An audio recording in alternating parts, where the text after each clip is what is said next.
कहानी के अनुसार देवर्षि नारद को एक बार इस बात का अभिमान हो गया कि कामदेव भी उनकी तपस्या और ब्रह्मचर्य को भंग नहीं कर सकते। नारद जी ने यह बात शिव जी को बताई। देवर्षि के शब्दों में अहंकार साफ झलक रहा था। शिव जी यह बात समझ चुके थे कि नारद अभिमानी हो गए हैं। भोलेनाथ ने नारद से कहा कि भगवान श्रीहरि के सामने अपना अभिमान इस प्रकार प्रदर्शित मत करना।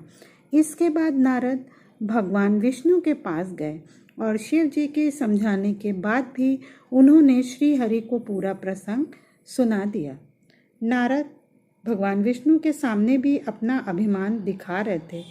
तब भगवान विष्णु ने सोचा कि नारद का अभिमान तोड़ना ही होगा, यह शुभ लक्षण नहीं है। जब नारद जी कहीं जा रहे थे तब रास्ते में उन्हें एक बहुत सुंदर नगर दिखाई दिया, जहां राजकुमारी विश्व मोहिनी का स्वयंवर आयोजन किया जा रहा था। नारद जी भी वहां पहुंच गए और राजकुमारी को देखते ही मोहित हो गए।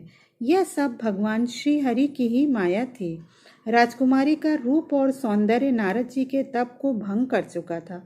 इस कारण उन्होंने राजकुमारी के स्वयंवर में हिस्सा लेने का मन बनाया और भगवान विष्णु के पास गए तथा कहा कि आप अपना सुंदर रूप मुझे दे दीजिए और मुझे हरि जैसा बना दीजिए।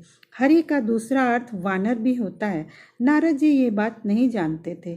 भगवान ने ऐसा ही किया, लेकिन जब नारद मुनि स्वयंवर में गए तो उनका मुख वानर के समान हो गया।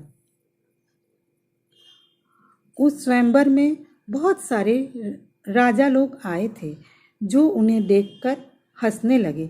नारद जी को लगा उनका रूप अत्यंत सुंदर है, इसलिए सब हंस रहे हैं। उस स्वयंवर में भगवान शिव के भी 2 गण थे। वे ये सभी बातें जानते थे और ब्राह्मण का वेश बनाकर ये सब देख रहे थे।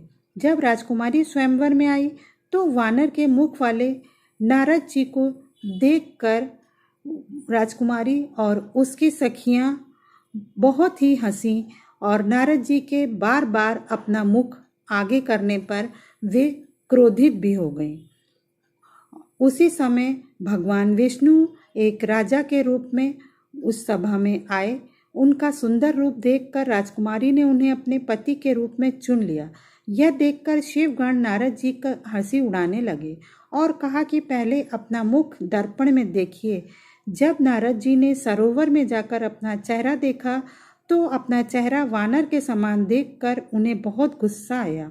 नारद मुनि ने उन शिव गणों को अपना उपहास उड़ाने के कारण राक्षस योनि में जन्म लेने का श्राप दे दिया। शिव गणों को श्राप देने के बाद नारद जी भगवान विष्णु के पास गए और क्रोधित होकर उन्हें बहुत भला बुरा कहने लगे। माया से मोहित होकर नारद मुनि ने श्री हरि को श्राप दिया कि जिस तरह आज मैं स्त्री वियोग सह रहा हूँ, उसी प्रकार मनुष्य जन्म लेकर आपको भी स्त्री वियोग सहना पड़ेगा।